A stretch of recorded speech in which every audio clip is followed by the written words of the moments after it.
Lots of noise. They're doing their testing on some sound stuff. I don't know what's going on. I haven't gone down there. You can't go down there, but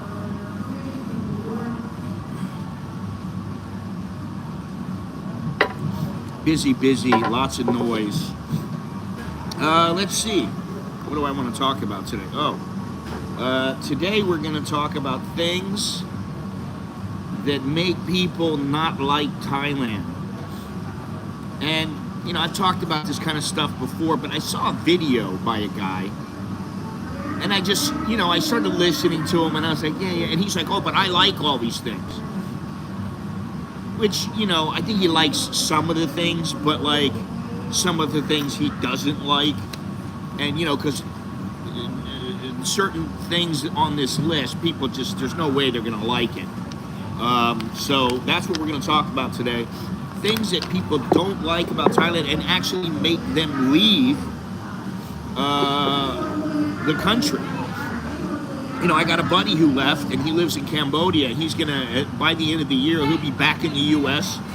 He'll be living on an island, and he likes that he's getting out of here.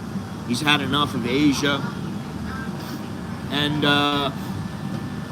he's got a few things that he didn't like and, you know, doesn't like now. So that's what we're going to talk about today. We're also going to talk about the world's best countries for expats. And believe it or not, Thailand is number 6 on one of these lists. Again, this is from Internations. But first, the Thai baht is at 36.51, which is right about where I start to like it. If it gets up to 37, I'm like, all right. But anything over 36, but 36.5 is really where I want it to be above. So that way you have a little safety, a little cushion. So 36.51.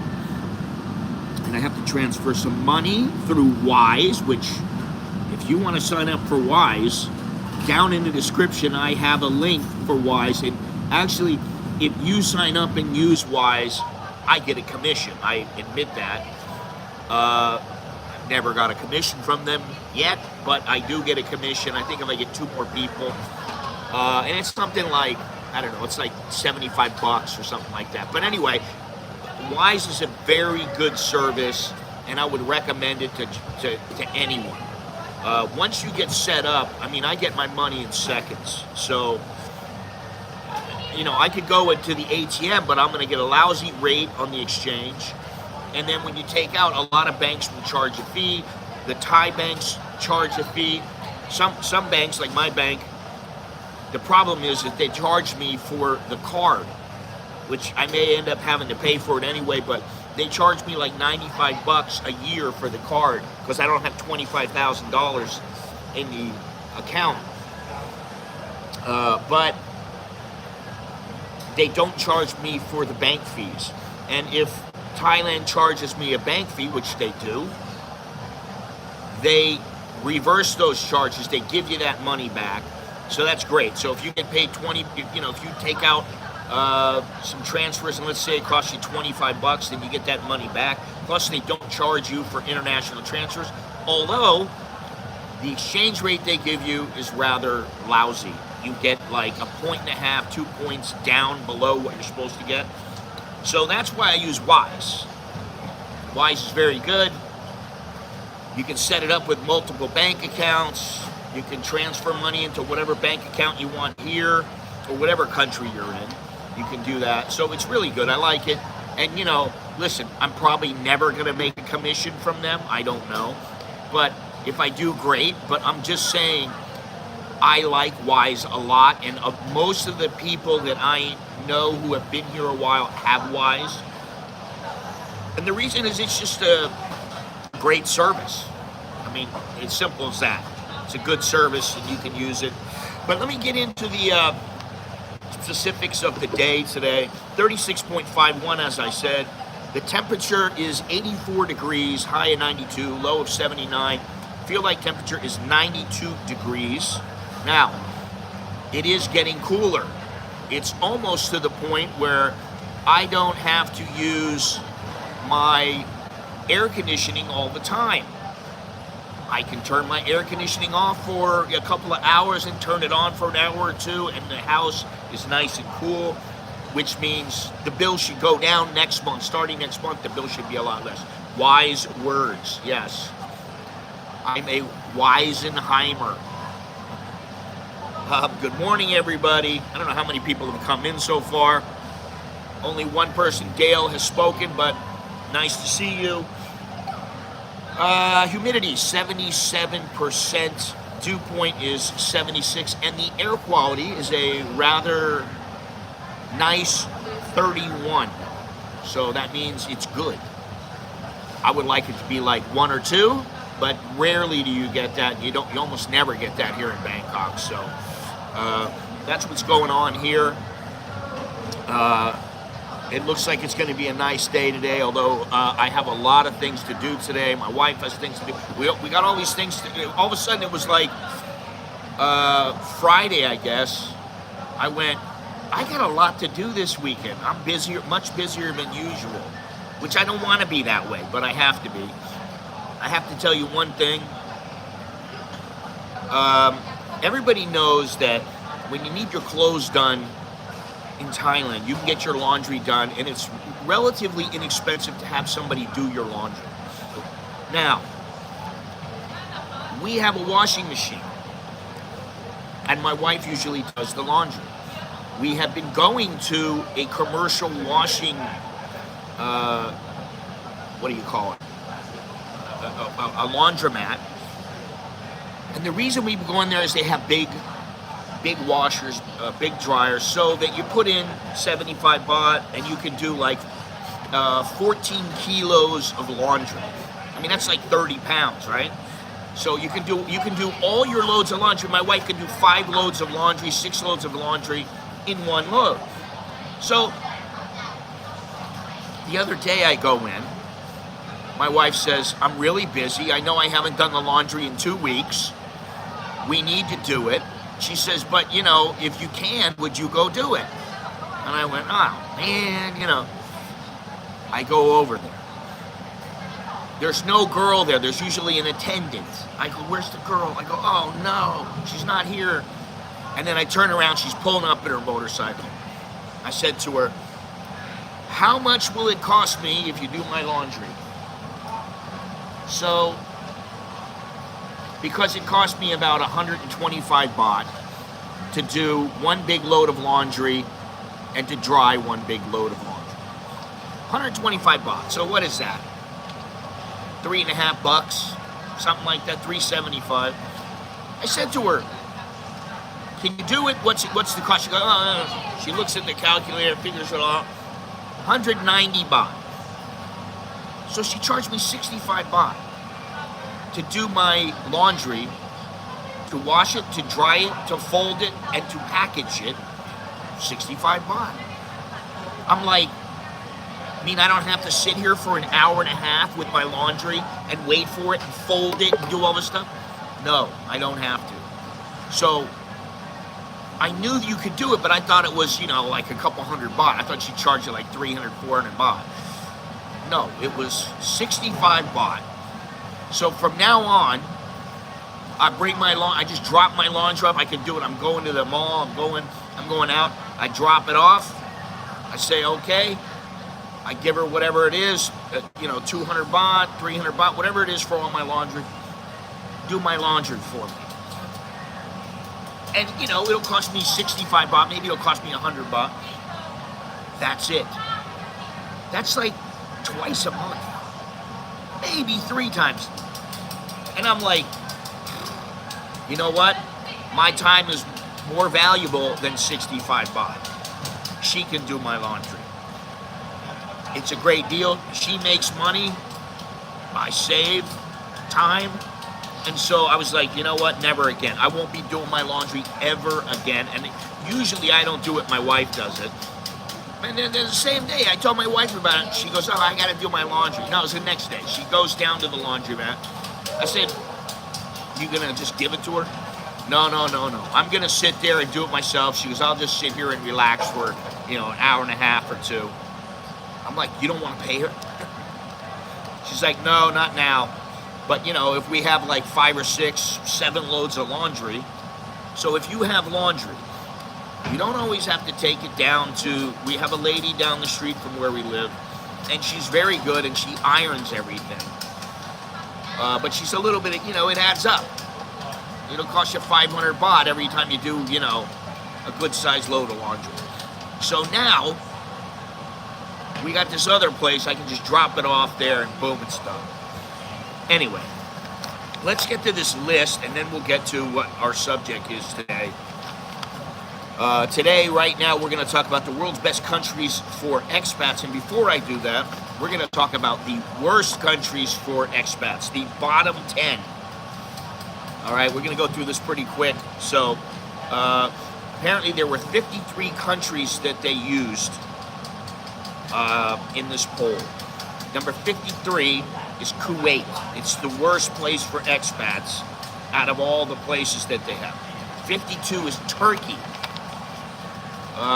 Which I don't know about because I know somebody that lived there for a couple of months and they liked it, but then they did tell me at the end, they were like, I want to get out of here, I don't like this place anymore. Number 51, Finland. I don't know about Finland. Number 50, Germany. Okay, I guess. Number 49, Canada.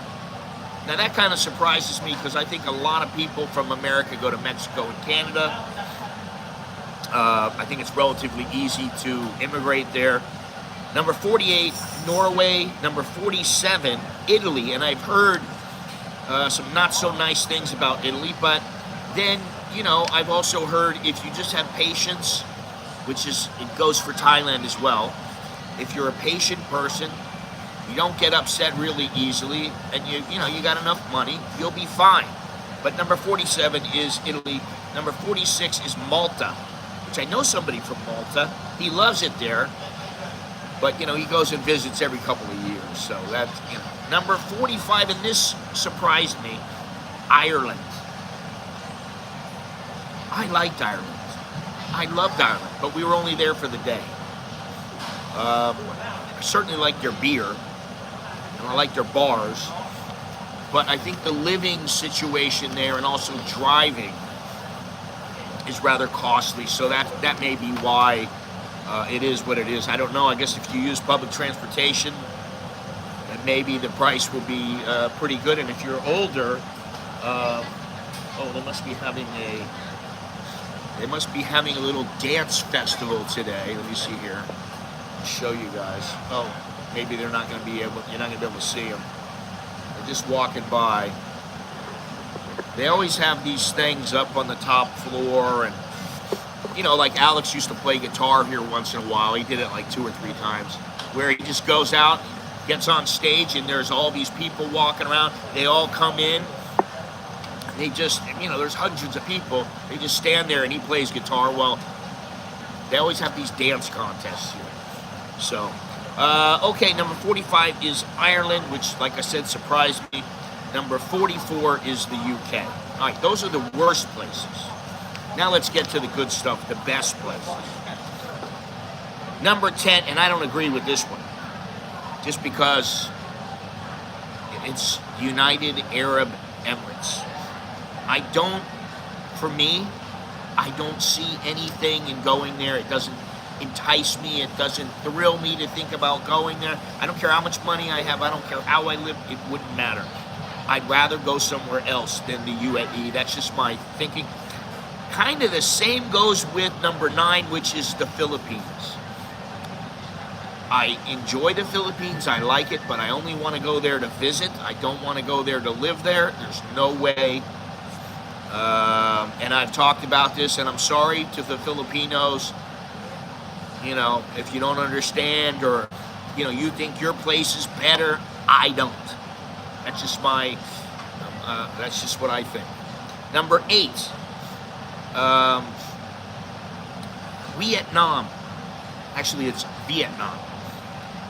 Vietnam. Yeah, you agree. Okay, well, I think a lot of people agree about the Philippines, and the problem is that the Philippines is just not that developed, and I mean, if you want to get around easily, you want to do things easily, it's just a bit of a pain. Yeah, they have the little dance contest today apparently. So that's why I don't like the Philippines. It's not that I like the Filipino people. They're nice people, and I don't particularly like the food there, but whatever. I don't have to like all the food. But number 8 is Vietnam. Now, I like Vietnam. I just wish that Vietnam would get its act together, or how shall I say this, would kind of change its policies when it comes to visas. They don't have a retirement visa. So you go there to live, and they change their policies, or something happens like COVID, and it could be like, all right, you're gone. You need to leave. You can't stay here any longer. We're not reissuing visas. And you're done. You're out the door. They kick you out. Now, that is kind of unlikely, but it can happen. It did happen. And so, Vietnam, it's number 8. At one point I thought, could I come here and maybe my wife could live here and we could all live here and live happily ever after? But really, after serious consideration, no, I couldn't. Now, if you're a single guy and you want to go to Vietnam and, let's say you're in your 60s or 70s, for sure. If you're younger, sure, if that's what you want. I think it's probably a better option for single people than for people who are hooked up. And I think in Thailand, unless you want to go with a bunch of hoes, I think if you're married or you've got a partner here, it's better for you than if you're going solo. Like I said, if you're going solo and you want to hang out in Pattaya, you just want to hook up with hookers, and, you want to do that kind of thing, or, chicks on the fence, then that's fine. Number 7, Brazil. I was a little surprised about Brazil. But okay, Brazil. I kind of see the allure. Hey, Andy, how you doing? How many days until your trip?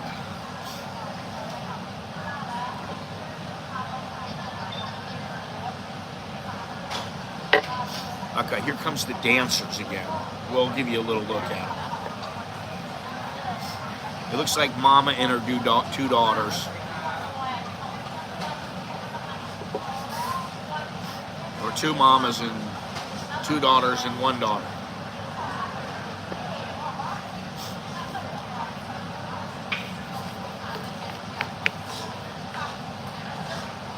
So, as I said, 12 days, okay, not very long. Not very long. I think you can make that. Number 7 was Brazil. Number 6 is Thailand. Thailand is behind Colombia, which I do see the allure of Colombia, and especially if you got a Colombian chick. I mean, I don't know what it is about me. I prefer Asian chicks to Latinas. I don't know why. And I mean, it's not that I don't find Latinas sexy, sexual, good looking, whatever. That's not why. I don't know what it is. I just like Asian chicks better than Latinas. I don't know why. But I do see the allure of living in Colombia. I've been to Colombia before, to Medellin, and I really liked it there. And I met some people there I liked there, and I liked the food. I loved the coffee. It was fantastic. So Colombia could be a pretty good place to live if you really want to live there. Number 4, and I don't really get this one. Number 4 is Spain. I don't get it. I think Spain should be maybe in the top 20, but not necessarily in the top 10. Number 3, and I understand this one, but again, I don't know why it's number 3. I thought in the top 10, yeah, and that is Indonesia.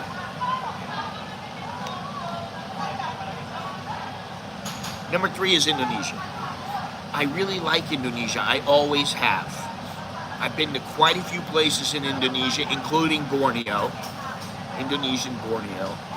I've been to Bali, Jakarta, all these places. Been a lot of places in Indonesia. I used to go for boxing, and I really liked it there. And I liked the food. I liked the people. It was really, I can't say anything negative about Indonesia. Now, if I think about it, maybe the infrastructure, yeah, maybe they can do better. Number 2, Mexico. And the reason I think that Mexico is number 2 is just because of the proximity to the United States. And this says for expats, not Americans. But I think Mexico is very close to a lot of places, and it's easy to stay there. So I think it deserves to be on this list, and maybe even deserves to be number 2. Number 1 is Panama, and I don't get it. I don't know why it's number 1. I think it deserves to be on the list. I've been to Panama. I like Panama. The people were very friendly. And it was just a nice place to be. But I don't know that it's number 1. I think Mexico is probably better than Panama, but what do I know? I'm not some guy who's, I don't know. Panama is an established destination for expats. And I'll tell you what, I didn't even really think about Panama. When I think about moving to a place, I don't think about Panama. It just does. It's like going to Nicaragua. I've been to Nicaragua. Oh, you haven't been to Indonesia? I really like it there. Very, very nice. Crime is a worry in Mexico for me, yes. I do think that, crime is something that people sometimes don't give enough consideration. Depending on where you live in Mexico, it can be quite dangerous. But, really, I could say this about just about anywhere. All right, listen, before I go on, so number 1 is Panama. That's the best and the worst. You've been to Bali lots of times, okay. And I like Bali. I like it a lot. I'd like to go to Komodo Island. And, I was thinking about that, and I still may go. I don't know. I don't know exactly what's going to happen. But I need about 2 or 3 months to get a few things together. I'm working on a few things. And, it all comes down to money and how much money do I have? How much money can I spend? And, So it may be about 3 months before I start really think about going to some exotic places. Maybe whatever. It might be in, what do you call it? In Africa somewhere. I don't know. I think don't they have Panamanian dollars? I'm not sure. I don't remember, to be honest. I mean, I went there about, probably 10 years ago, 12 years ago. I went to Nicaragua at the same time. And, I was in Nicaragua and I was like, okay, this place is all right. And, I had coffee there. It was good coffee, and the people were, they were okay. But it just didn't have that really strong pull for me. I wasn't drawn to going to Nicaragua and saying, I want to come back here. I don't care if I go back. Some places you come and you go, wow. And that happened to me in Thailand. Happened to me in Ecuador. Happened to me in France. It happened to me in the Netherlands. They had the draw for me. But then you have to weigh out everything, and you put pen to paper, and you go, okay, so what do I need? What do I need to be able to pull this off? And like with France, I just thought, if I want to pull it off, I need $3,000-$4,000. I need to be able to make that while I'm there. And I just couldn't figure out how to do it, so I went, that's not going to happen. So France was off the list. And now I probably would not live there. But, I was thinking about living in, like, Cannes or somewhere down there. And I just thought, now I don't even think about it. So there are other places. Other places move up and down. Sometimes, certain places are hotter than others. And then certain times,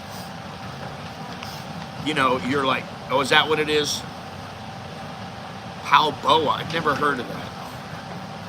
Panamanian.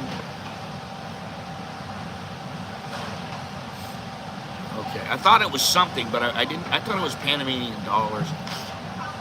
Anyway, So any of these places now, I mean, Ecuador's not on here, Portugal's not on here. I don't understand why. Amsterdam's not on here. So I don't understand it, but you know, whatever. These are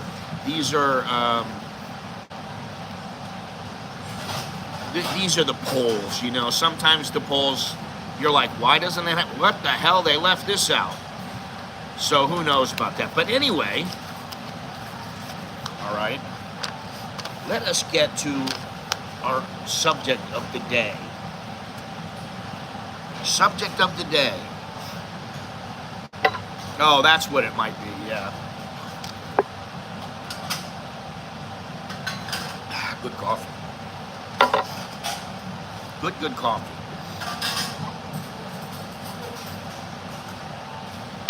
Let's see here. 1, 2, 3, 4, 5, 6, 7, 8, 9, 10, 11, 12, 13. I have 13 reasons listed on this list. Given on this list.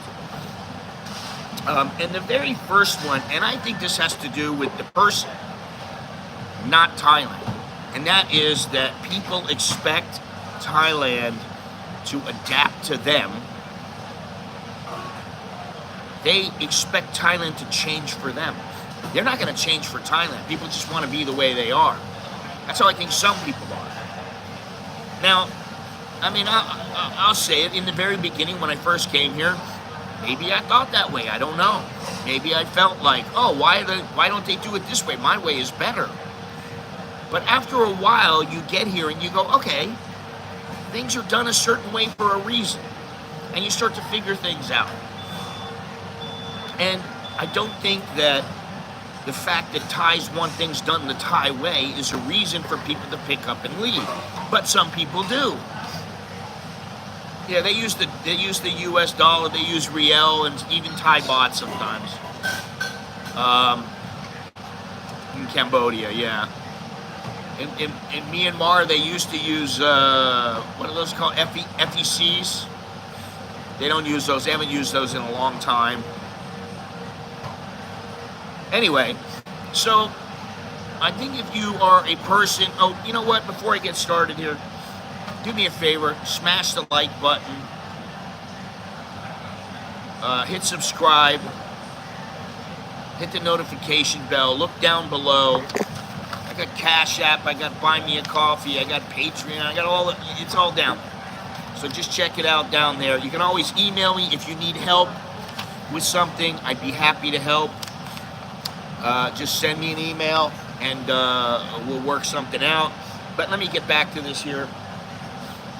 If you really come here and you don't want to change and you think everything has to be your way, you probably shouldn't be living in Thailand. You should be living back home. I don't care if you go to Mexico, I don't care if you go to Panama, wherever it is. If you expect the people to capitulate to you, instead of you saying, okay, this is the way things are done here, why move? Right? I mean, really, think about it. That's pretty stupid, but there are people like that. I know people who they refuse to learn Thai. They refuse to learn Thai. They refuse to speak Thai, and they want things their own way. And they are adamant about this. I don't know why, but that's how they are. Now, the next one on this list, and I kind of understand this depending on where you are. Bangkok, Chiang Mai, Pattaya, Phuket, I'm sure there's a couple others. Some people think the lifestyle is too chaotic. And I get it here in Bangkok. I get it in Phuket. I get it in Pattaya. I don't know about Chiang Mai, maybe, but I think, yes, it's chaotic. It can be chaotic. But I don't know that that's a reason that you should go home. Oh my God, I thought it was more peaceful here. Guess what? You got plenty of places you can go that are very, very peaceful. Just like when I went to Khanom. Kanom, Sichon, Nakhon Si Thammarat. There are many places. Doesn't have to be in the south either. Can be in Isan, can be in to the west. It doesn't really matter. It can be an island somewhere. There are plenty of peaceful, quiet, lovely places. Doesn't have to be by the ocean. It can be in the mountains. That's what's great about Thailand. So I don't think that the idea of a place being too chaotic for you. Now, if you're working in Bangkok, and you have to be here, that's a different story. If you have to be here, well, guess what? You got to get over it. If you came here to be an English teacher, oh my God, I'm going to teach English in Bangkok. I really want to live in Thailand. I'm going to teach English. And then you find out, like, teaching English ain't that great. Borneo. You mean Malaysia? I've been in Borneo in Indonesia, but Borneo in Malaysia, it's Malaysian. So you need a Malaysian visa. You don't need a Borneo visa.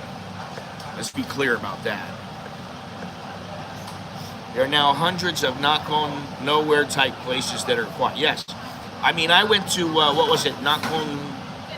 What was it? The girl was from there in Starbucks. Nakhon Phanom. And I went there and I went, this place is great. And I think some other YouTuber used to live there. And I really liked it there. I don't know if I would live there. It was right on the Mekong River. And it was very nice.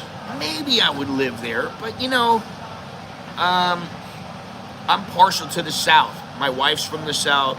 I've spent a lot of time in the South. I've lived in the South, and I've lived in Isan. But if it comes to me living on the Mekong or living down by the ocean, I'd rather live by the ocean. You know, that's for me. That's not for everybody. But the point is, if you want to live somewhere where it's quiet, you can find it. I mean, listen, when I go home and I'm in my house, it's very quiet. I'm in my village. It's very quiet. Now, once in a while, there'll be some truck that drives by that's blaring me, you know, the loudspeaker. They're talking about Muay Thai, they're talking about vegetables or whatever it is. You know, I used to scream out, shut up. But now I don't do that. Because I know it doesn't make a difference, and I know they're just passing through. It's not like they're going to be doing that for days and days. Now, one thing that I didn't like was there was a place right across and just a little to the left of my house that they were rebuilding the whole house. They knocked it all down. I mean, they bulldozed it and they jackhammered it. And they were making noise all the time. Now, that I didn't like. But that doesn't happen all the time. It's once in a while. So, yeah, I mean, being too chaotic? Come on, man. Really? Everybody needs to find their own way. And in Thailand, if you take a little bit of time, you can find your own way. Okay, let me see here. All right, now this one is something that it does take some getting used to. And sometimes it can be very nasty here. But most of the time, it's very good. Somewhere near a beach and rainforest would be ideal for me. Yeah, I mean, that's why I like the south of Thailand, because you can get those things. But this next item on the list has to do with the food. Now, most people like Thai food. I'm going to say most people. Thai food is very good. I personally get bored with it sometimes. Not all the time, but sometimes I get bored with it. Sometimes I have something that I haven't had in months or years, and I go, oh yeah, I forgot how good this is. But that's not the reason why. If you go into a little shop house, you go into a little place and a little restaurant, and there's nobody there. And the place doesn't look all that clean. It probably isn't. The hygiene is probably not that good. Sometimes they use dirty oil. They reuse the oil over and over. Sometimes if you're in a market, like if I go down to Bankaby Market, if I walk around for a few minutes, if I want to find a rat, I see numerous rats. Okay?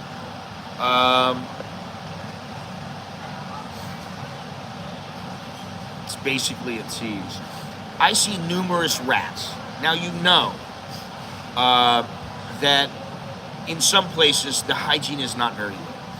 However, I would say you can go to some places, whether it's in America, whether it's in the Philippines, whether it's in the UK or wherever, and sometimes the restaurant is not that good, the food is not that good, it may not be that hygienic, but generally the quality of food here is very, very good. Now, some people don't like spicy food. Well, then guess what? You don't have to buy spicy food. Sometimes you can get the food and you put the spice to the side. You ask them to put it to the side. Or you just say, I don't want it spicy. Now, I find it kind of amusing when you go into these places, and I'll say it, like Pet Mart, and they have like 6 different kinds of spicy. You know, they'll have like, oh, not spicy at all. Then it's like a little spicy. Then it's like moderately spicy. Then it's like fairly spicy. And I'm like, this is not how Thais eat. Thais don't eat that kind of food. They don't eat 20 different kinds of spicy. They either want it spicy or they don't want it spicy. And then if they can, they add their own spices to the meal. And you know, all fairness to Pet Mart, I don't like Pad Krapow.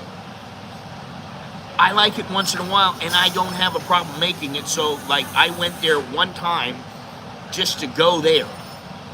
And honestly, I could have made it exactly the same. I could have made it better. As it's very easy to make Pad Krapow. So, you know, and like, but my wife, you know, she gets Pad Krapow. I don't eat it. I go, I don't want it. I won't eat it. I won't eat tom yum. I don't eat tom yum. I don't want it. I don't like it because of the lemongrass. So I don't eat it. What else? I mean, I'll have like pad see ew.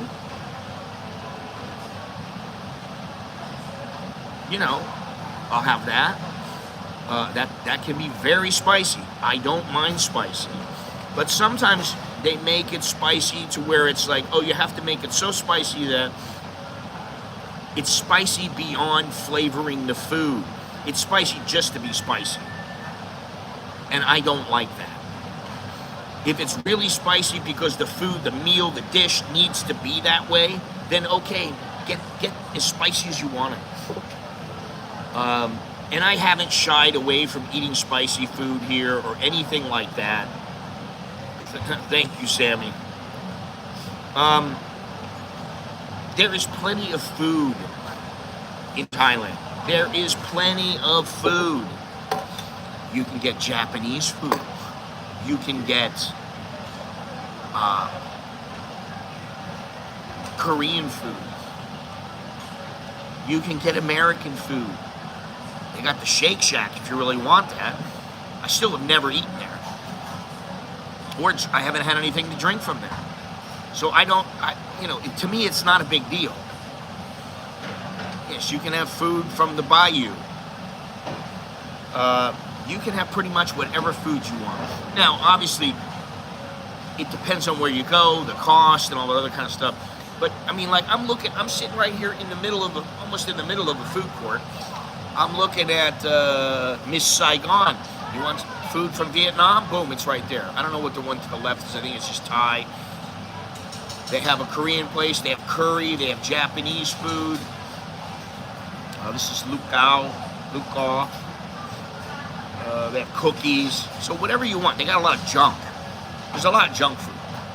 Thailand now is starting to serve a lot of junk food.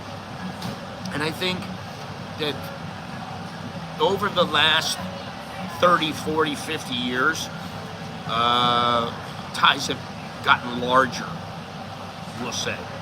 They've gotten fatter. You know, that's just the way it goes. They start eating McDonald's and KFC and all this other stuff. It's bound to happen. I mean, I'm looking to think they got popcorn over there. Whatever you want, they got it. All right, let me look at this and read some of these things here. My practical concern is living with heat. Well, heat is on the list. I'll get into that in a minute. No spicy for me. You don't have to have it spicy, that's the thing. Run down hole in the wall places have given me the best meals. They usually do. My tip for eating in Thailand is that when you go to a shop house, a restaurant, whatever it may be,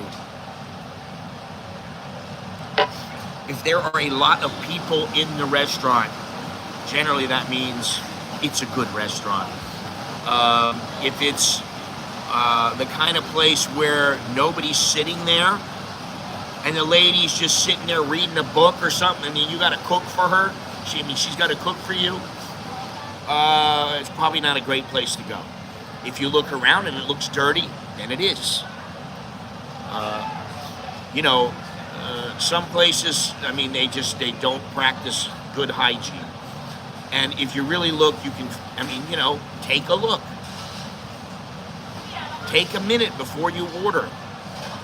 Now, over the years, I probably 3 or 4 times I've had food poisoning over 30 years.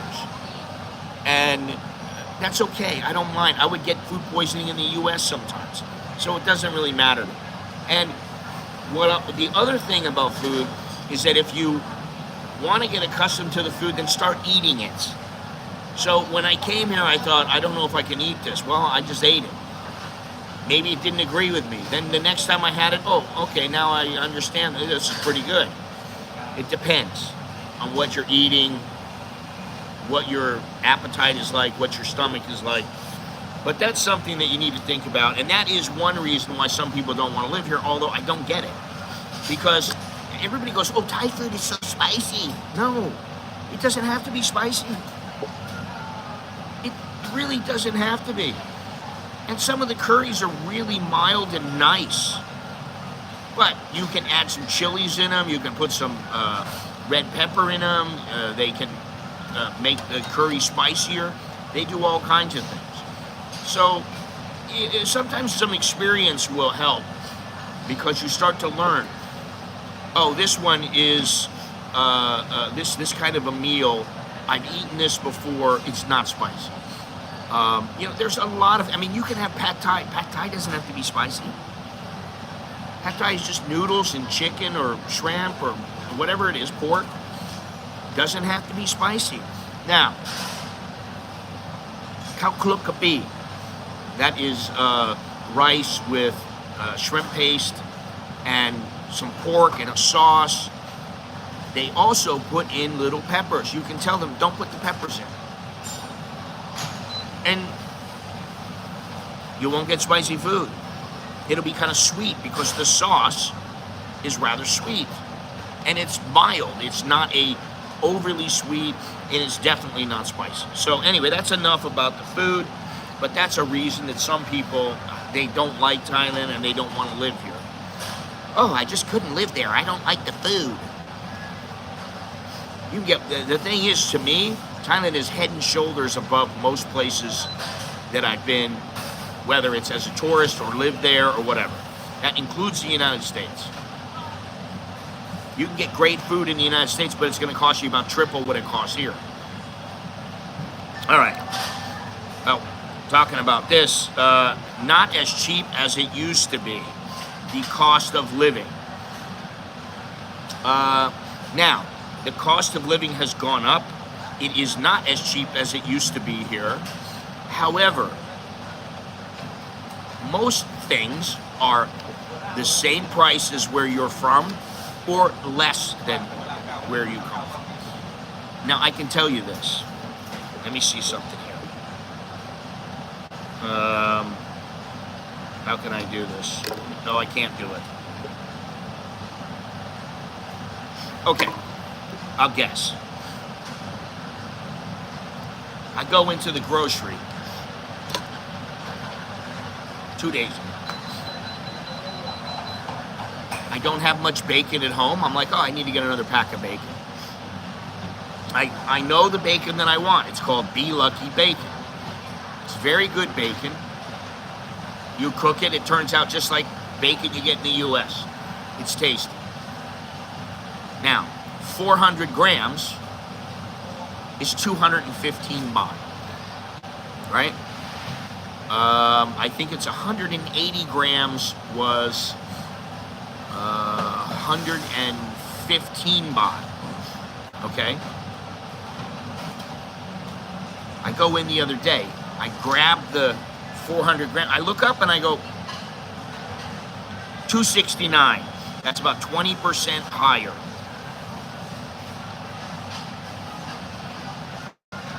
$269 baht. Overnight, it went up from 215 baht to 269 baht. It went up 54 baht, which is about, what is that? Oh, that's about $1.50. So it went up $1.50 overnight. Now, the smaller package went up also. I don't remember the exact figures, but you think to yourself, it cost what? 36 goes in there, 7, 6, 196, 419. Okay, so what was that? 1. 36 goes 1, and then shit, what am I doing? I'm blanking here. 19 goes 4, 5. Okay. So if it cost, let's say that it cost $2 and it goes up $1.50, which that's not what it was. I don't know what the hell it is. I can't figure it out right now. I don't have my calculator. But if it goes up that much, you know, I mean, the cost of living is what it is. It's not going to go back down. It's not going to all of a sudden be 195 baht. No, that's how it is. Over the years, the price of things goes up. Again, I say it again, haircuts, coffee, automatically it goes up. Haircuts. And, you know, I go to a place, now I don't have much hair, but if I go to a place, it's 100 baht. What the hell do I need to pay 500 baht, 1,000 baht for my hair? I don't have much hair, I don't need it. But people who have hair, let's say they have a full head of hair, they need a nice little trim, a nice haircut. Okay, it used to be 50 baht, then it was 70 baht, then it was 80 baht. Now, the minimum is 100 baht. You can still, I don't care what anybody tells you, 2/4 Korean, or Jono, you don't have to pay 1,000 baht for a haircut. You don't have to pay 500 baht for a haircut. But I just think that they've raised the prices up because they think they can, and they can get away with it. And some of them can. But like for me, I don't need it. So I just either do it myself or go into a place knowing I'm going to pay 100 baht. And sometimes I'll give them a little 20 baht tip or something. Okay, so that's going up. Coffee. Now, aside from Cafe Amazon, where an espresso is 40 baht. It used to be 35. Now it's 40. If you went into Starbucks, their espresso used to be 70 baht. Now it's at least 110 baht. I haven't been there in like a year. It's expensive. Coffee has gone up. The cost of living has gone up around the world.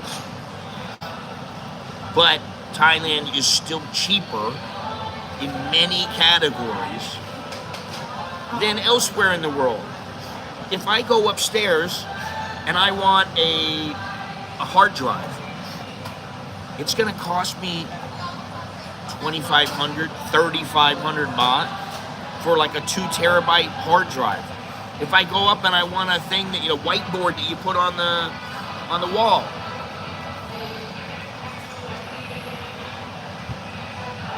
it might be $10, $15 for that whiteboard. Now, if you really want, you can get a really little one, and it might cost you, $6. But the point is that the price is going up across the board. It goes up everywhere.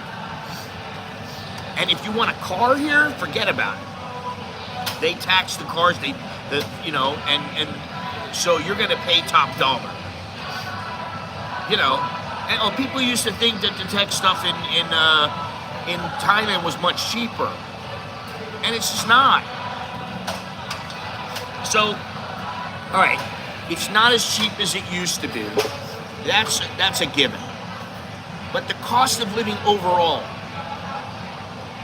okay, you can't live off of $500 anymore. When I first came here, people were living off of $500, $1,000. You can live off of $1,000, but you're going to be existing. You're not going to be able to go out and do your thing and spend freely. You're not going to have to not worry about spending, $75 on a date. You're going to have to worry about it. So those days are gone. They're long gone. No 500, no 1,000. Well, it's funny because apartments, houses, townhouses, condos, those things, the price remains much lower than, say, in the United States and Europe. The price is lower. I mean, we lived in a house before. It used to be 6,000 baht, then it went up to 7,000. It was 6,000 baht. That was less than $200. It was like, at that time, it was about $185 or something like that. No, it's because the people's salaries tell you exactly what they're going to pay. Salaries have gone up, but the average salary is between 15 and 30,000.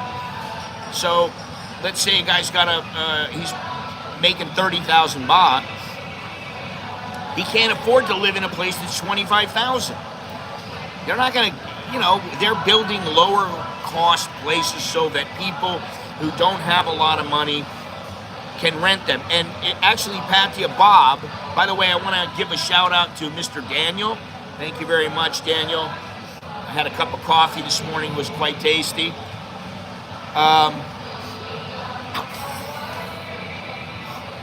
But Bob told me something. He said, people want to rent lower cost places. You can always rent them out because not everybody has a large amount of money to spend on where they're staying. So if you're renting at a place that's 5,000 baht, people are going to rent it all day. You're not going to have any problems renting it out. If you're renting at a place that's 100,000, you might have some problems. So, the cost of living everywhere has gone up. But you should still remember, and I really like this, that in Thailand, if I want something to eat, like I said the other day, I can go right over here and get myself a ramen. And this is in the mall. It's a place where you generally pay a little bit more. You pay a premium because you're in the mall, because they have air conditioning, because it's a big place. Okay.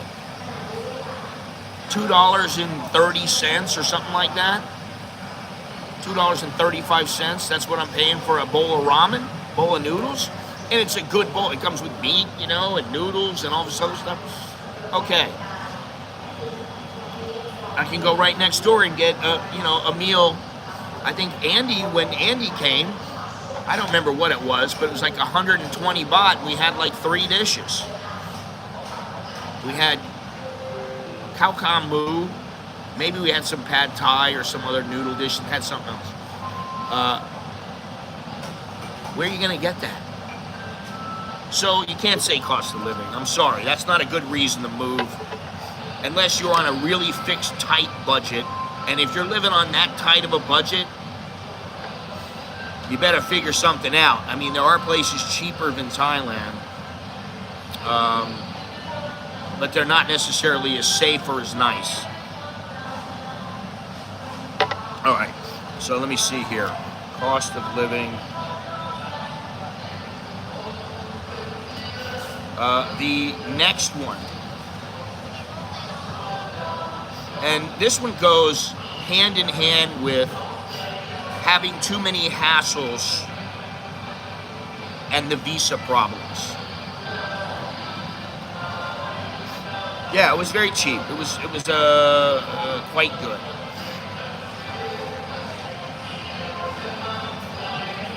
Okay, so the most common thing that I hear from people is, oh, it's such a pain to get your visa. Oh my God. That's nonsense. It's nonsense. It always has been nonsense. Yes, it used to be much easier. I used to go to Nana Plaza. There was an agent there. I gave him my my passport, and I got a visa that was good for 15 months. And it's a tourist visa. I mean, this is a long time ago, but it's not that difficult when you compare Thailand to other places. And I'm not talking about to the Philippines or somewhere like that. I'm not talking about, you know, some of these countries, they need people to come in.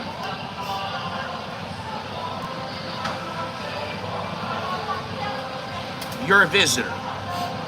It's a little different than expat. I mean, as of, you know, if you're coming over here to live, that's one thing.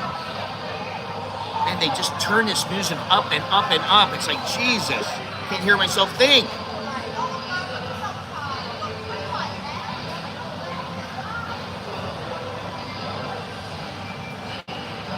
Okay, so coming over as a tourist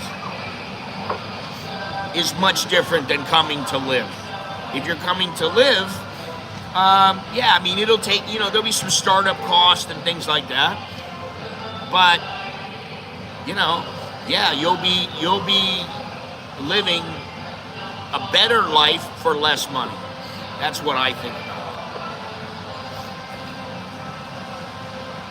I mean, honestly, I really do think at this point, Thailand is a better place to live, period, than the United States. And when I first came here, I didn't think that it was necessarily better, but I thought that for the money that you spend, yeah, it was a good deal, and it was, you know, it was the place to be. And it was, you know, there's a lot of women and, you know, all these other perks. So I thought it was better with those in those regards. Now I just think it's better all the way around. So the hassles, you know, people complain about the visa. Listen, 25 grand is not all that much money. Good morning, Dallo. If you're married, it's, you know, like 12,500, something like that. That's really not that much money. Here comes all the people. They're all coming in now. But, you know, if you think about it, I mean, you can get an education visa. You can get all kinds of visas. I don't even know all the visas now because they're releasing new visas, a digital nomad visa and 10-year visa and this and that. You can get an elite visa. You got enough money, you know, you get an elite visa. As simple as that. Now, to me, I look at it like I don't want to piss the money away. Now, if I had ample funds, which I don't have them now for sure, but if I had ample funds, I'd probably get myself a 20-year elite visa. That money would be gone, but I would never have to worry about Thailand again because at my age, I mean, I'm 62, and if I got a 20-year, I could die when I'm 70. You know, I could die when I'm 65. Or I could die when I'm, you know, 90. Who knows? But, you know, I could get that and not have to worry about it for 20 years. So there are different ways to do things.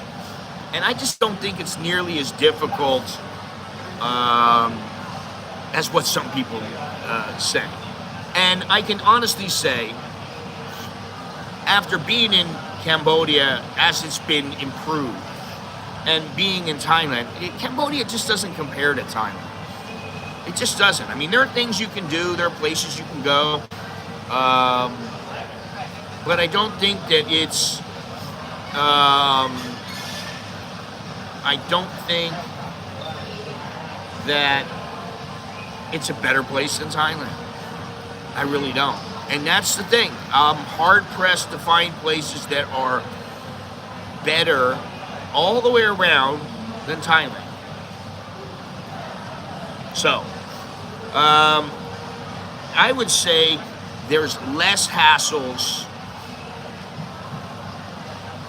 There's less hassle. I don't know. I've never had any officials trying to. I haven't had anything like that ever happen by you, Tom. I've never had somebody trying to do that kind of thing ever in my life. In all the time I've been here, never had anybody try to gouge me on my visa. Oh, okay. Well, that's in Laos. You know, that ain't Thailand.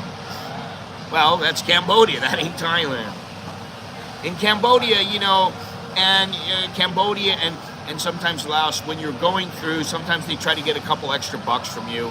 And, you know, I didn't like it when they're doing that in Cambodia. They would say, oh, you have to get this. And you have to. I go, nah, I'm not getting it. Yeah, you must. No, I don't need to. I'm like, I'm going inside. Get away from me. I just go in. But, you know, and that's the other thing, too. At this point, I'm probably not going to be doing any overland travel into another country. I did that going into Laos and going into Vietnam. And I think that's probably it for me. I've done that many, many times. And I don't really need to do it anymore. If I want to go into a country, I'll fly there. Now I'm like, you know what? It's much less of a hassle to fly.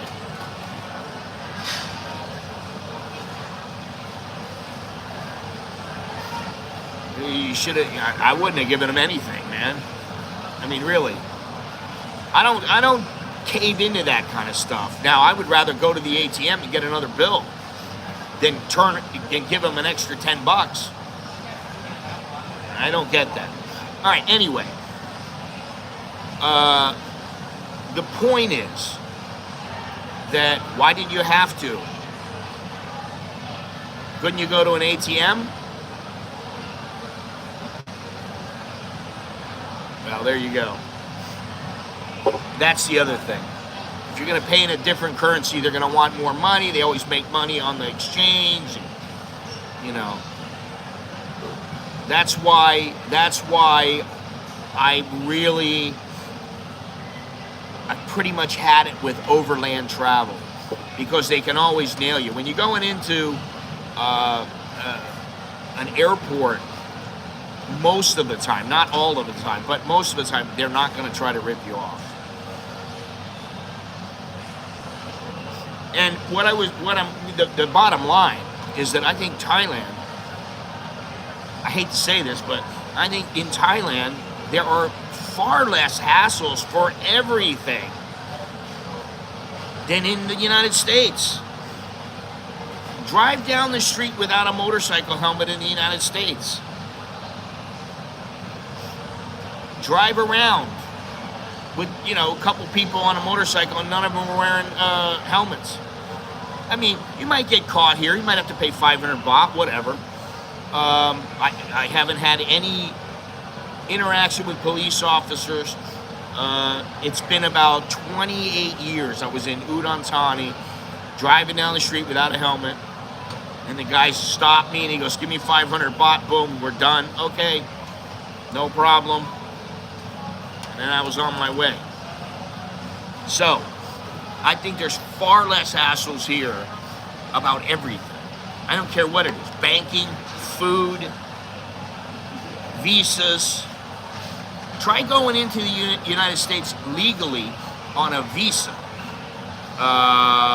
You know. Yeah, but that's what you used to have before. You couldn't just turn around. You couldn't just go to the border and then turn around and come back into Thailand once you left Thailand. You had to get an exit visa from Thailand, then an entry visa in Cambodia, and then come back into Thailand, an exit visa from Cambodia, and then an entry visa into Thailand. You needed to do that. I mean, I only had that kind of stuff done 25, 30 years ago. You used to have to do it. You always had to be stamped.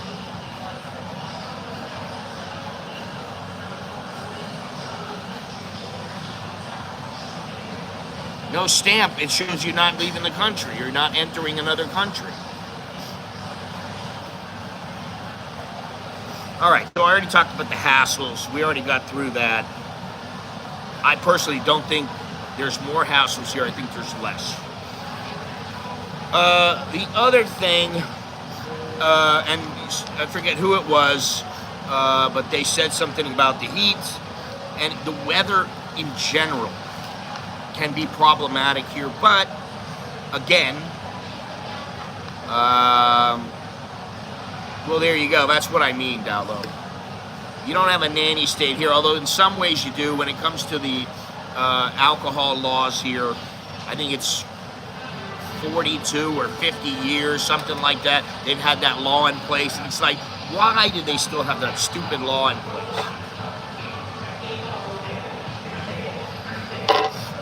You know, you want to buy a bottle of wine, you want to buy a beer, and you go into the grocery, and they're like, nope, sorry, you know. Yeah, I mean, you know, honestly, I have very few problems here. I don't even really need to shell out any money, because if you know how to play the game, maybe you get around it. And you know, sometimes you can't, you got to make the payment. But, you know, sometimes it's like, I mean, I've been in places where I just go, listen, how do I get to the front of the line? I used to do that in Cambodia. How do I get to the front of the line? Oh, you got to pay $5. Okay, I'm in the front of the line now, baby. You know.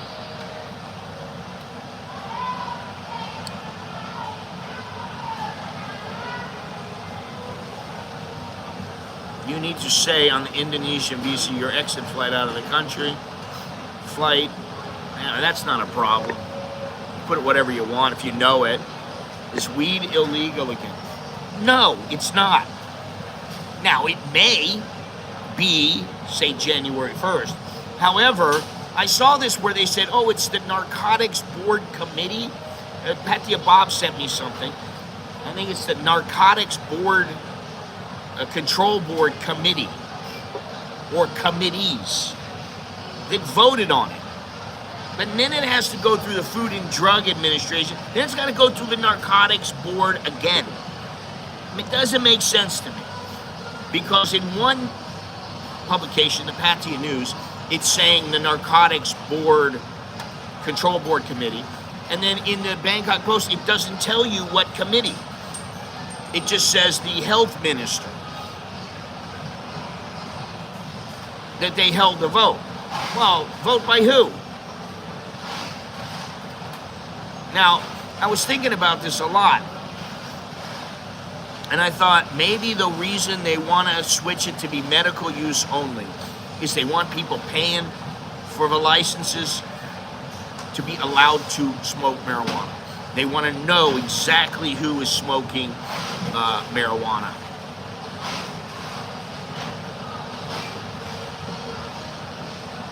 Well, that's what I'm saying. So, you know, whether it is made illegal or not, I don't care what these people say. Until they publish it in the Royal Gazette, until they have done step by step, unless they have gone through the steps, and the final step is to go into the Royal Gazette. Well, they can fine people now for firing up in public. It doesn't matter. You're not supposed to smoke it in public. You're not even supposed to smoke it in some shop where, you know, there's a bunch of sofas and everybody's sitting around. Yeah, man. You're not supposed to do that. And I understand it. Whatever. Now, I've said it many times. I'm not against people using weed. I have smoked it many, many times. I don't smoke it now. I don't smoke it because it doesn't do anything for me. It doesn't make me think to myself, wow, I feel so much better now. You know, I don't. Yeah, but sometimes the mom and pop shops don't have the good wine. They don't have certain kinds of booze. They don't have, you know, they don't have certain types of tequila or whatever it is you want. So you can't always support the mom and pop shops. It's nice to do that. But the thing is that when I'm grocery shopping and I go, oh, I think I'd like a bottle of wine. Maybe I'll get a bottle of wine today. Oh, it's 2:30. I'm going to have to wait until 5 o'clock. That's a pain in the ass. All right, let me go on here. Okay. Something else that people talk about. Well, I already talked about the weather. There is flooding here sometimes. It's always hot, almost always. It is cooler now than it has been in the past couple of months. But it's always fairly hot. So you got to become accustomed to that. And I can tell you that as I've gotten older, the heat affects me more. I used to walk around, I'd be sweating, I'd be dripping in sweat, and I didn't have any problem. I was like, all right, I feel good. Now, you know, I go out for an hour or two in the heat, and, you know, Jono and I have talked about this at length. You go outside, man, you come back, and you're like, oh, I'm exhausted, I'm drained. So you got to be used to that. You got to be ready for it. And, I mean, that's just the way it is. This is Asia, Southeast Asia, and it gets hot. And there can be flooding. There can be leeches. There can be mosquitoes. There's all kinds of things. So you have to think about this stuff. But I don't think that's a reason to drive somebody from this country. I guess if the heat really bothers you and the humidity bothers you, then maybe you just need to live in a place that's cool instead of hot. You may not want to live in Southeast Asia. I've never seen a cobra in my garden, ever. I know in the South, they've had cobra and also Malaysian pit viper. But, I mean, they're not really as prevalent as you might think. It's not like everywhere you go, they're going to be there. Now, in some places, you really have to be careful. But, you know, the thing is, if it's hot out, yeah, you turn your AC on. And I can tell you that in the past, our electric bill has been almost 8,000 baht. And that was with one air conditioner.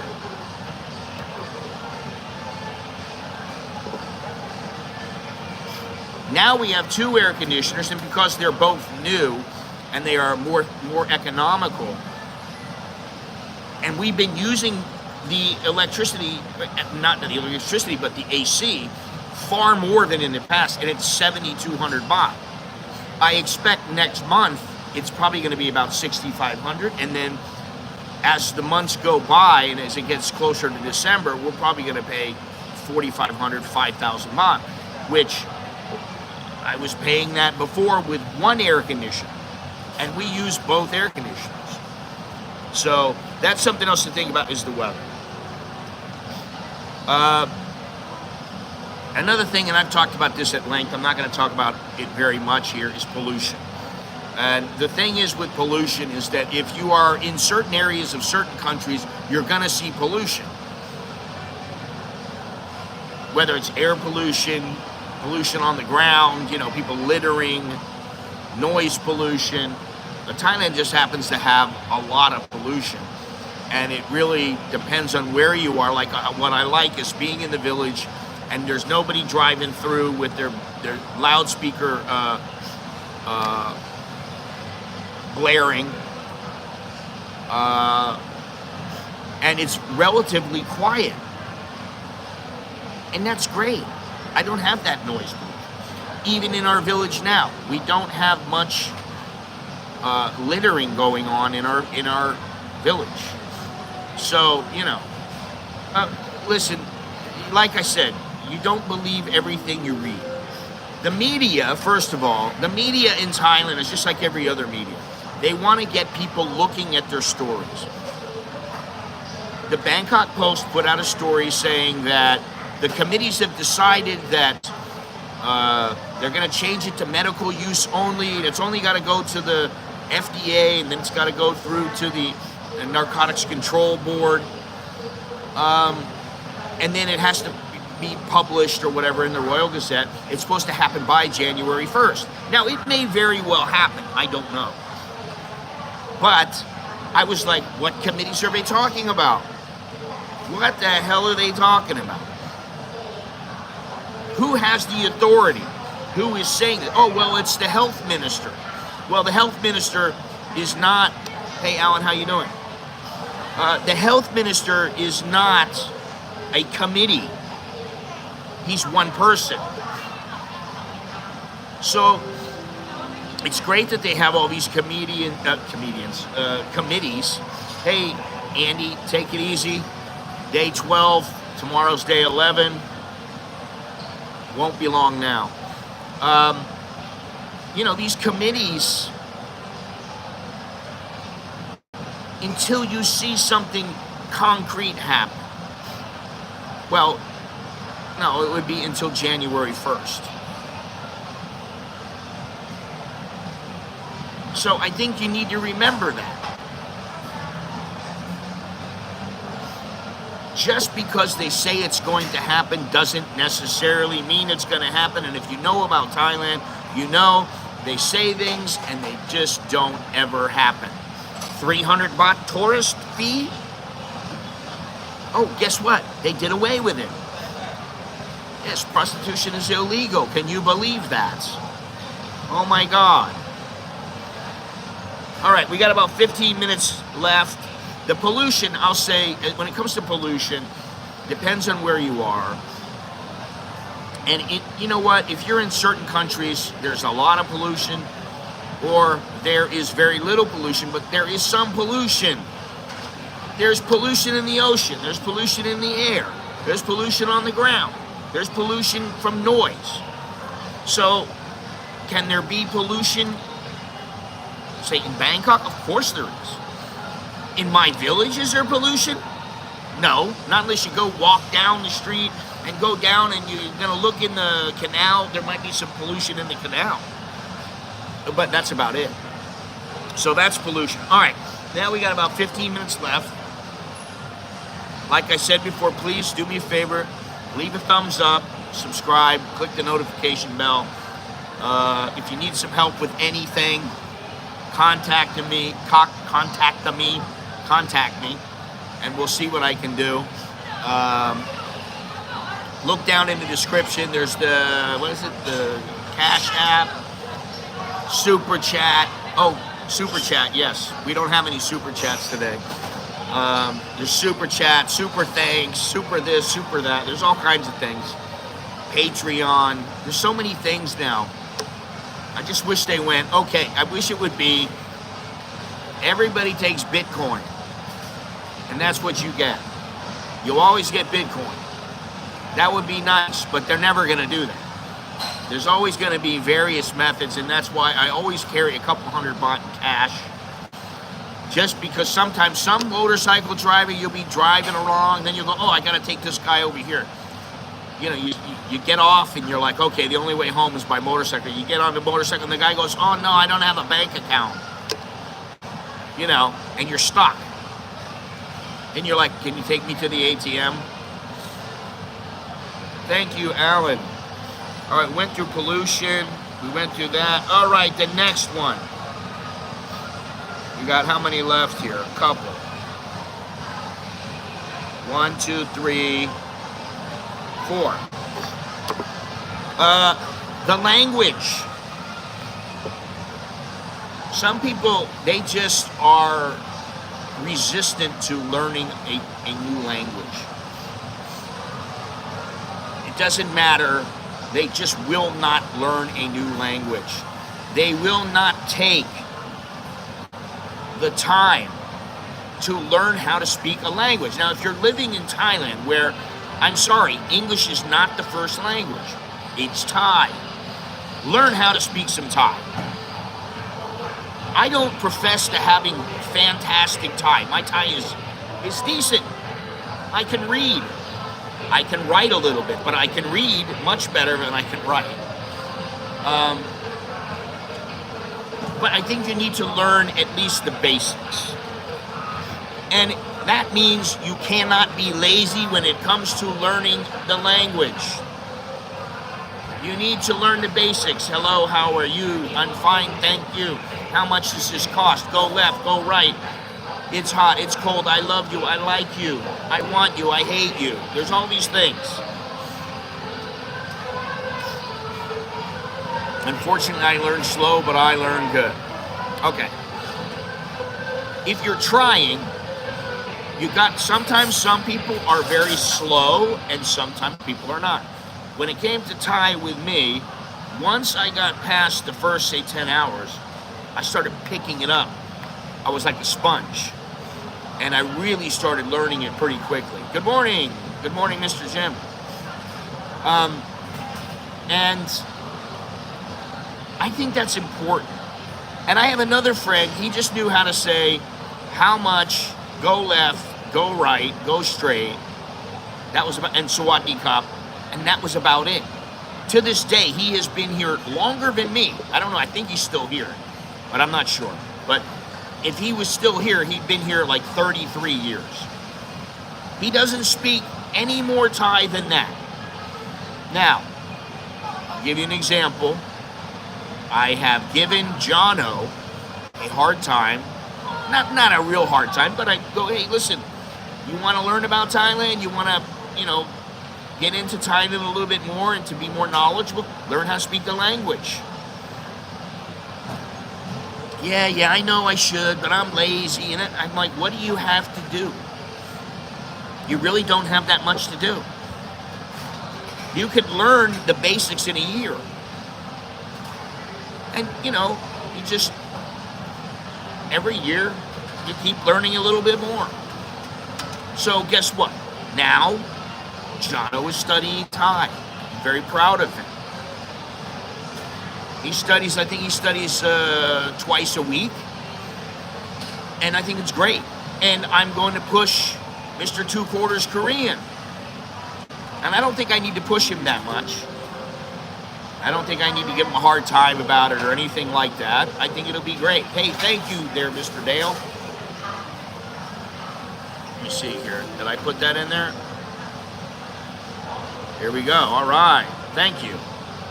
Appreciate that. 20th super chat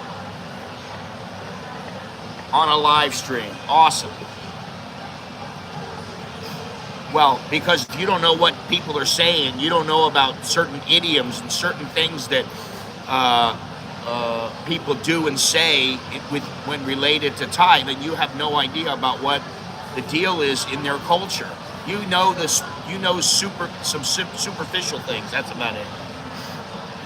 I mean, if you want to say CASHAPP tio, okay, well, the word cow means multiple things, depending on how you say it.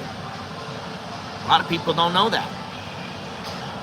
Now, maybe that isn't important to you, but guess what? If you're sitting there and people are speaking in Thai, and you're there at dinner and none of them speak any English, or your girlfriend speaks English, she's got to translate everything. I mean, the one thing my wife told me, the one thing she loves is that I can take care of myself. I don't need anybody really coddling me or helping me get a different price or whatever.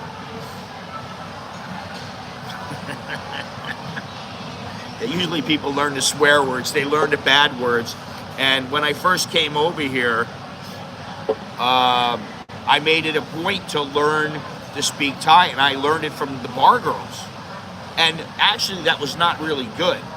But as time went by, I got away from them and I started learning more mainstream Thai, which is better because you don't want to speak like they speak. Because some of them don't speak good Thai, they speak sloppy Thai. And then, you're going to learn a lot of words that listen, I know a lot of swear words, but sometimes I don't even remember them because I don't say them. because I don't have any cause to use them. But I still remember a fair number of them. But I think if you learn the language, you get greater insight into the Thai culture, into being with someone Thai. You understand how they think, why they think a certain thing that they do. Thank you very much. Thai sticks on me. Yeah, you know what? When I was a young man, and I was, thank you, Todd. When I was about 16, that was 46 years ago, Thai sticks, that was all the rage. In that and Colombian gold in Florida. That's what people wanted. They wanted those Thai sticks. Now, people don't want it. You know. Now they have all kinds of other formulated stuff that would, you know, knock you on your ass. And, you know, this is the thing. To be honest, before I go on to the next thing. I got enough things going on in my head. What do you mean they can't grow it? They can grow whatever they want, man. I got enough stuff going on in my head, and I need to be clear-headed. I remember a couple years ago smoking some weed and thinking to myself, I just want to chill out on the sofa. I didn't want to do anything. I was so unmotivated.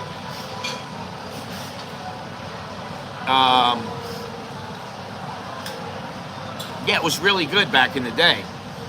And you know, that's the thing. I didn't want to be, I didn't want to have that fuzz on the brain. I wanted to be clear-headed so that I can do things. And what I have said in the past is, I would much rather chew a few kratom leaves or drink some tea from kratom leaves than I would to smoke weed any day of the week, because it doesn't mess you up. It doesn't make you like, you're like, wow, man, you know, wow, I'm so fucked up. And I remember being like that, you know, using power bongs and all kinds of stuff. I mean, if I drink very little. I don't drink a whole lot, and it's almost never. So maybe I drink a little wine, and that's it. Last night I had some champagne. My wife went out. I got the wine glasses, and you know, I broke one of them, and then another one broke, and before you know it, I'm like, we got one wine glass left. So she went out and bought some wine glasses, and she just happened to see some champagne glasses. So then she bought some champagne.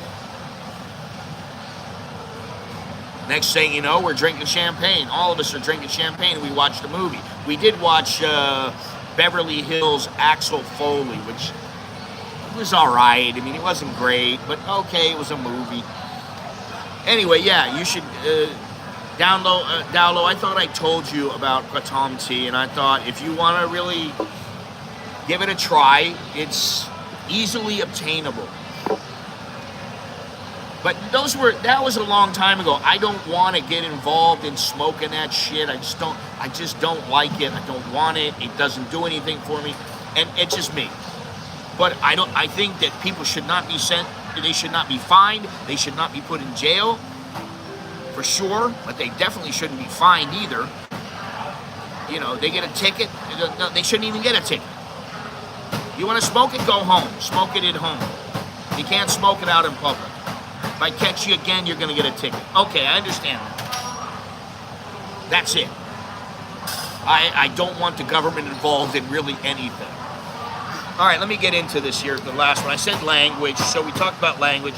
You cannot be lazy. And the thing is that when you learn the language, this is how I look at it. If you learn the language, you unlock the puzzle. You start to unlock the puzzle. And I think that's important. Oh, here's another one I didn't see. I'll go over this one really quick. Thank you. Thank you. Choke me to you. The other one is, and I understand this, but again, you don't need to be in these areas. And that is the over-tourism. Thailand is done, like I've said. It is done, done, done. Everybody and their mother has been to Thailand, practically. But I don't go to Pattaya very often. I don't go to Phuket very often. The only reason I went the other day is because I was in the south and I was, my wife was there, and so okay. Now, would I go there like, oh, I'm going to go fly down there? No, I wouldn't. I don't want to go down there and party. I don't care about that. Wouldn't go to Phuket. Generally, I don't go to Pattaya. I know some people like it, but I don't really want to go there because it's a tourist trap. Chiang Mai is a tourist trap to me. I'd rather go to Chiang Rai or go on the outskirts of Chiang Mai where there's not many tourists, or not as many. Even Kanchanaburi is a bit of a tourist trap. Ayutthaya, tourist trap. Anytime you go to these places, there is over-tourism. You go to some of the islands, Koh Samui, tourist trap. I've been to Koh Samui. I had a good time. I've been there. I don't want to live there, and I don't want to be there because there's a lot of tourists. Generally, I hate to say this, the only problems I've really ever had in the time that I've been here, only serious problems I've ever had have been with foreigners. Not Thais. All right, so I said the over-tourism. That's that one. All right, we got 1, 2, 3. All right, the next one has to do with traffic and roads. And if you know anything, you know that Thailand used to have the worst roads in the world. They're still in like the top 10, maybe top 5. People driving, I don't know what they're thinking of. I don't know why they're not great drivers. I don't really know. Maybe some of it has to do with the roads. I know, like in Phuket, I would not want to be on a motorcycle in Phuket. Especially when it's raining. I wouldn't want to be in a car. I just wouldn't. To me, it's, if you live there and you're driving it all the time, yeah, you may get better because you've been doing it, but you still have a risk. And the more you drive, the more you're involved, the greater the risk. So that's something else. But there are a lot of accidents on the road. You need to be very, very careful if you're driving. And while I'm not opposed to driving, whether it's a motorcycle or a car, really, like, why would I drive a car in Bangkok? Why would I drive a motorcycle in Bangkok? I can get anywhere I want very, very easily. I understand it's a convenience thing.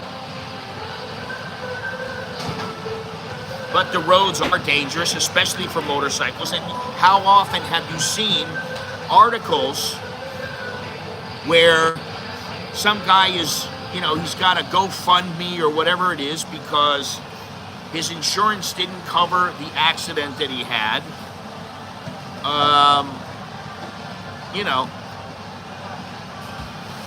And he's trying to raise money. How often have you seen that? I've seen it many, many times. Colonial influence? What colonial influence is that?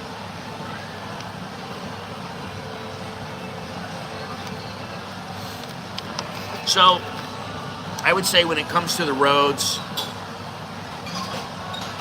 you got to be very safe, very cautious. And I will say this, the other day, I was in a taxi, and the lady was driving it was like she's in a 60 mile, what is it? She's in like a, it was like, I don't know, we'll say 60 kilometers. 60 kilometers an hour. She's in a zone. She's driving like 40. And I need to get somewhere. And I'm thinking to myself, this lady is driving so slow. And I just thought to myself, you know what? If I'm a little late, fine. If I'm on a motorcycle and they're driving a little bit slowly instead of a little bit fast, it's probably a good thing. So I try not to get irritated by any of that. I try not to get irritated while I'm on the road. I try not to have any kind of road rage, whether for whatever reason I might be driving or whether I'm just a passenger. I don't want any problems. And I've had, in 30 years, I've been in one accident, and that was in a taxi. And the guy was like on his phone, he wasn't paying attention. And the car in front of him stopped, and he just kept going. He just rammed the car in the back. And I was asleep, and I flew into the back seat, the back of the front seat. And then, I was like upside down. I was like, holy whatever. Holy moly, Batman. And I was like, what happened? What happened? And he's like, oh, accident. So I got out of the taxi, and I caught another taxi. I didn't have to do anything. He's just like, I'll take care of it. I said, okay, whatever, see you later. And I wasn't hurt. Nothing happened, thank God. And so that's the extent for me. That is the extent.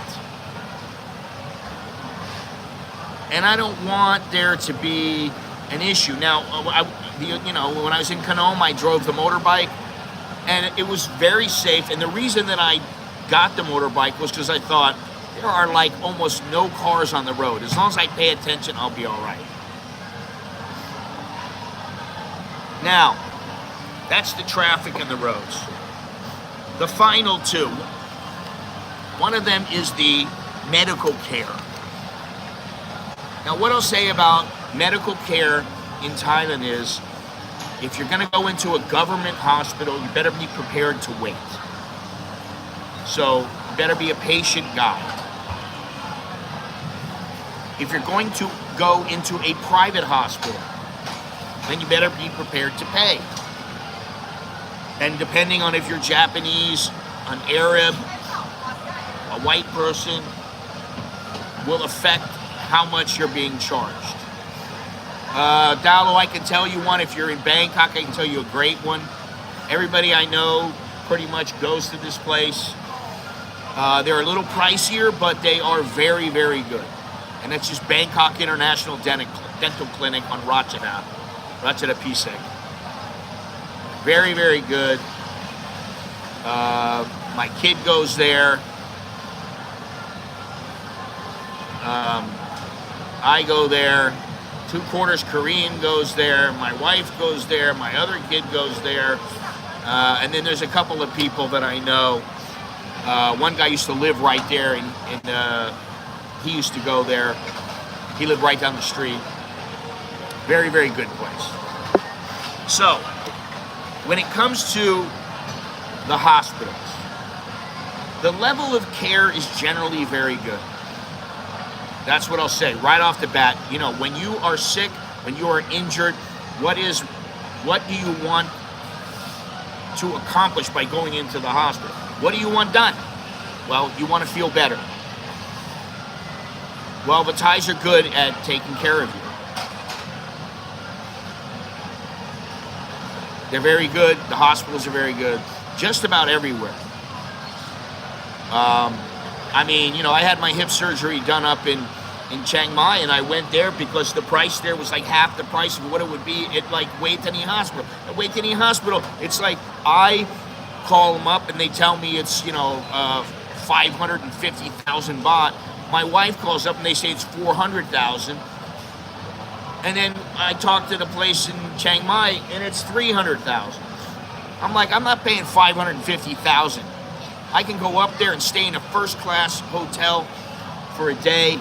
I can go up there and have a good thing, and it'll cost me about 25,000 baht. I was like, so for 325,000, I can go up there and have a surgery done by a guy who was highly recommended. He was top-notch. He spoke English. He was an American Thai. and he spoke great English, and that's what I did. Now, the hospital was not the most modern hospital, but it was very clean. I had my own room, and I mean, what more do you need? Now, I've been in Waitangi, I've been in Bumrungrad, I've been in Ramkhamhaeng, I've been in numerous hospitals. And what I would say is, what you always want to do is you want to say, okay, I need a price range. How much is this going to cost me? Oh, I don't know. Oh, maybe, we're not sure because no. Give me the range. It's going to cost you between 300 and 330,000. It's going to cost you 150 to 200,000. Okay, well, this is inpatient. Yes. Okay, great. My insurance will cover it all. But if it's you gotta pay for it, you want to know how much it's going to cost. You want to know. Hey, And I have had places, I have brought fighters in to get MRIs and all kinds of things done, surgeries and stuff like that. And I went to one place and I said, okay, how much for the MRIs? It was like $12,500. Then I go in like 2 weeks later, oh, it's $15,000. I go, why was it $12,500 2 weeks ago? Oh, not same. I'm like, no, it's the same. So, you got to be careful. And then I've had my kids gone in, I've gone in. I'm like, how much is this going to cost? How much is it going to cost me? All right, it's going to cost you, shit, man, that's really sharp. 100,000, okay. Then when you're done, they're like, okay, 140,000. You're like, no, you told me 100,000. I'm not paying 40% more. And you got to sit there and you got to be patient. You got to work with them. Oh, okay, how about 125? No, you told me 100,000. I understand if it's 95,000, 90,000, or 100, 110,000, but I don't understand 140,000. Oh, okay, I understand. Maybe you pay them 107,000 or whatever it is, and you get out of it. So you got to watch them for that. You really need to watch the hospitals because if you are a foreigner, they are allowed by law to charge you more money. So you have to be careful. And even when my kids have gone in, because I'm the parent, they think, oh, they are American. I'm like, oh, no. They were born in Thailand. They are Thai. You need to give them the Thai price. Oh, sorry. And then that's it. So that's for medical care. Medical care is not what I would consider really cheap. It used to be really cheap, where you could go into a place and for $10 you can get stuff done. You can still get that in some of the clinics and once in a great while in a hospital. But for the most part, the prices are, you're going to pay $50, $100 for something basic. Something that in the U.S. it might cost you $500 or $1,000. So, you have to think about that. Now, the last thing is really a non-entity. And that is corruption. And what I'll say about corruption here in Thailand is everybody knows Thailand is corrupt, right? Well, sometimes Thailand is not corrupt. Sometimes it's just built into the price. You know what it is, and that's what it is, and you just go, okay. So you know ahead of time. They will tell you ahead of time. You will figure it out ahead of time. You will know this is what I need to do. And sometimes they'll be like, nope, not in this case, buddy. But in the United States, they might lie to your face. Oh, no. And then, you're paying 50% more and you're like, oh, no, you told me it was this price. Why?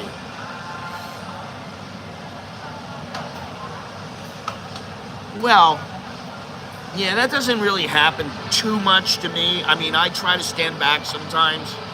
especially if she's gonna get something for herself or whatever. I just stand back. But sometimes I get cheaper prices than she does because they'll tell me, oh, it's 300 baht. I go, no. Oh, that's so expensive. Okay, I give special price for you, 250 baht. I'm like, no, that's not special enough. I think I need to go. Oh, okay. How much you give me? 160. Oh, no, cannot. I make no profit. No profit for me. Okay, 200 baht. There you go. I do pass away. I already have it. What is this? I'm 85 and I do pass away over. I already have a local guy who's willing to bury me in an unmarked grave for $50. My family cannot know I am. Oh, okay, I don't know why you're even commenting about that. It really doesn't matter to me. You can do what you want. Really, I'd rather get a massage than go shopping with the wife. Yeah, I don't like going shopping with my wife. No offense to her. Unless we're going shopping for me. Or if we're going for the kids. Something like that. I don't mind that. But like going shopping for her. Listen, the other day I was supposed to meet her here. So we could have a coffee together. And, I'm sitting here right at the time. I'm right on time. And 15 minutes goes by, 30 minutes goes by, and I'm like, finally I call her up. I'm in the bathroom. I'll be there in a minute. Okay. I said, yeah, okay. 30 minutes later, she shows up. She was shopping. I got mad. I'm like, what are you doing? You told me you're going to be here in a minute. And she got mad at me because I got mad. We didn't get anywhere. I would have just been better just going, all right, fine, you got here, that's fine. That's the way to handle it. But I don't like going shopping with her most of the time because, it's women. They go shopping, they see oh, look at this. And they go, oh, wow, I can't believe, oh, look at this. The price is so good. And after a while, you're like, I pissed away 30 minutes. I'm just standing here, like twiddling my thumbs. And listen, when I go shopping, I like to come in, get what I want, and get out. That's about it. The other day, I went and looked at hard drives because I thought, oh, maybe I need to buy myself a hard drive. A new hard drive. I got like 15 of them. And I went upstairs and I looked and I go, Jesus Christ, these are like $100, $125. I'm like, they used to be cheaper. They used to be like 65 bucks. I'm like, what's going on? And I'm like, you know what? I got space on my hard drive, so I'll make a little room. And I didn't buy one. But that was the extent of my shopping. So, anyway, when it comes to the medical care, be careful. And sometimes, if you need a procedure done, shop around. If they're telling you we need the specific name of the procedure, whatever, find out exactly what you need and get the price from them in writing. I mean, I don't necessarily think that this is a Thai thing, but you just get the price in writing. And then, afterwards, when you're done, I got this price in writing. It shouldn't be more than 10% of what, they quoted. It's just like getting your automobile fixed. So, I thought really on this list, I thought the one thing that really gets me, and I think this is why people shouldn't stay here, is because they expect Thai people to do things their way. And that's not good. See you soon in LOS. I'll buy the lunch. Well, thank you, Mr. Dallo. Appreciate it. Appreciate it very much. And we are just about out of time. I had fun this stream.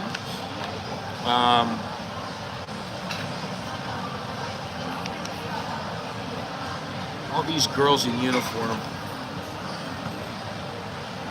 Anyway, I'm surprised because when I came here in the morning, they have they're selling trucks or something like that. They got a bunch of trucks pulled in here. And they've got like a DJ and they've got soundboards and big speakers everywhere. I came in here, I was talking to my buddy on the phone. I couldn't really hear him. I had to put the phone up to my ear to hear him. It was a video chat. I had to put the phone up to my ear to hear him, and it was because they were testing out everything, and they had everything cranked up loud. And I'm just thinking to myself, I want to go down there and just go, can you please turn this down?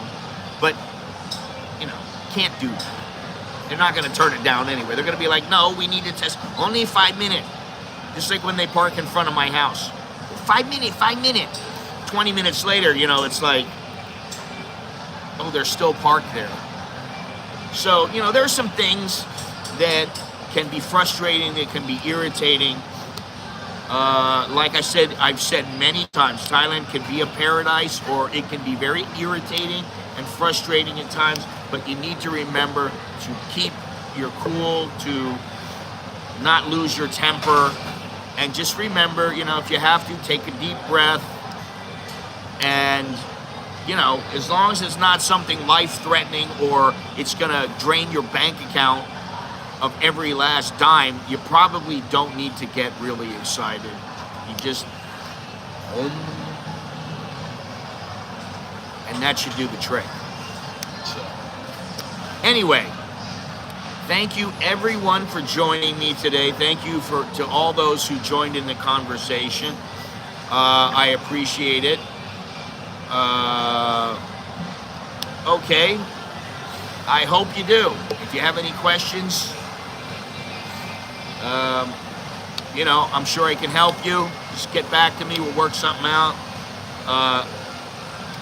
I would say Thailand is I would say it's in the top 5 for places to move to. And I think it's important that you pick out a place in Thailand that fits you. And by fits you, I mean, maybe you like going to Pattaya and you like waking up and hanging out with a bunch of foreigners and having breakfast, and then, maybe you go to a pub later on and you have a beer, you have a girl, whatever it is. Maybe that's what you like. Maybe you like a more peaceful place, So it's important to figure things out. But anyway, thank you very much for joining me, everybody. Take your time. Come over here, do a scouting mission or 3. I think it's important to do your scouting issue, do your due diligence, right? Chimay? Do not sign a year lease on some condo in your first few months. Well, I think when it comes to signing a lease, if you've been over here a couple of times, if you're smart, you've been looking around for places, and like 2 Quarters Korean, he's been here many times, and the last time he came here, he thought he was going to move here. He's looked around a little. I gave him a couple ideas. He had a couple ideas. He checked on a place. He liked it. Boom, he moved in. Now he's got a nice place. He's got a nice little place. But it takes some time, and it really, you need to do your due diligence.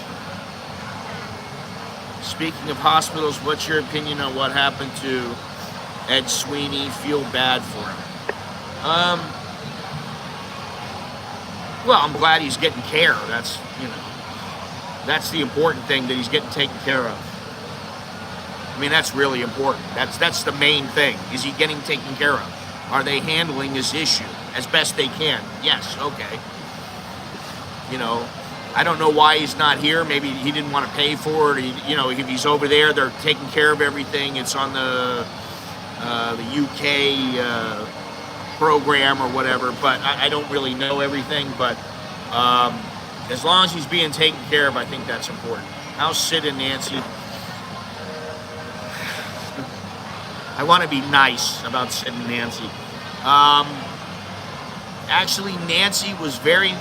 last night I was sleeping, and Nancy, not to get too graphic, but Nancy got under the blankets, and her nose was like almost up my butt. And I was like, I thought there was a cockroach or something, and I went, ah! And I swatted her away. And then I was like, oh God. But this morning, she came up and my wife was asleep on the sofa, and she was just sitting there looking at me, and I started stroking her. She started falling asleep. She's sleeping on top of my wife, and I'm like, you know what? And then the next thing I know, my wife had grabbed her. She rolled over, and she's got Nancy in her arm, and she's sleeping, and I'm like, all right, she's good. She's happy. Good for her, you know? Let's see here. I only know of one other foreigner in Thailand, and that's enough for me.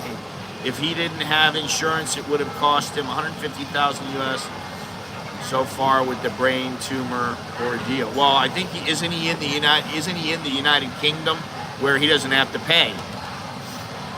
I think he don't really trust Thai medical. Well, that I don't know what to say about that, because Thai medical is very good. I've had numerous medical conditions, and I've been treated for numerous things here over the last 30 years that I've been here. And only one time was I a little bit irritated at the doctor because I had like some, I don't know if it was pink eye or what it was. I think it was just an eye infection. And the doctor wanted to stick a needle in my eye. And I was like, no, no, no, no, no. My wife made an appointment at Bumrungrad. I went to Bumrungrad. They gave me some medication. I put the medication in my eye, and I had to fly out later that night, like in 2 hours. I had to fly out, and I was going to Borneo in Indonesia. I remember that. And, you know, I was taking photos, so my eyes had to be good. And by the second day, my eye was pretty much cleared up. I just kept putting that medicine in, and it was great. So, I miss Sid. I've never seen Nancy. Nancy was on one of Scott's live stream. Don't worry about Sid and Nancy, okay? Please don't worry. They're very well taken care of. Everybody in our house takes care of them, even me. Ed had insurance in the UK, and they were not going to cover Thai treatment. Oh, well, if you got insurance I have VA coverage in America. They'll cover everything, but they won't cover everything in Thailand. Not a dime. So, you know, it depends on you. That's what I mean. I guess it's good he gets to go back and he gets taken care of, and it's very serious, so I hope he's all right. You know, but if you were here in Thailand and you had good insurance, I mean really good insurance, and you know, you didn't have to go back home, they would do a stellar job, I can tell you. They don't allow those doctors. I mean, I've had stuff done from my heart, from my hip, from my lungs, all kinds of things. I've had all kinds of things done. So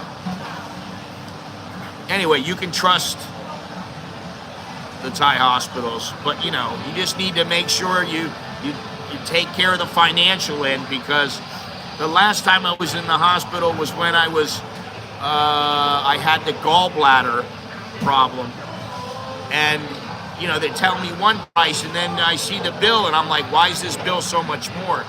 And then they're charging me for 2 days where they supposedly I was supposed to see the doctor that night, and that night comes and goes. No, I didn't see the doctor. Then the next night comes and goes. I didn't see the doctor. I'm like, you're charging me for the time that I'm in the hospital. You're supposed to put me through to the doctor. I'm sitting here. You could keep me here for 3 days, and you think I'm going to be okay, and then you put me through to the doctor. You charge me for 3 days when I could have been home. So, you know, that was a little issue I had, but we straightened that out, and that was good. So, anyway, I got to go, but thank you very much. I will talk to you all later. Probably see you on Tuesday. I don't know if I'm going to be out and about or what I'm going to be doing. I'm not sure yet, but I will talk to you all later. Okay, so until next time, I'm Scott. I'm an American in Bangkok. Chok di leo jerken mai. I will see you later. Good luck and adios. Goodbye.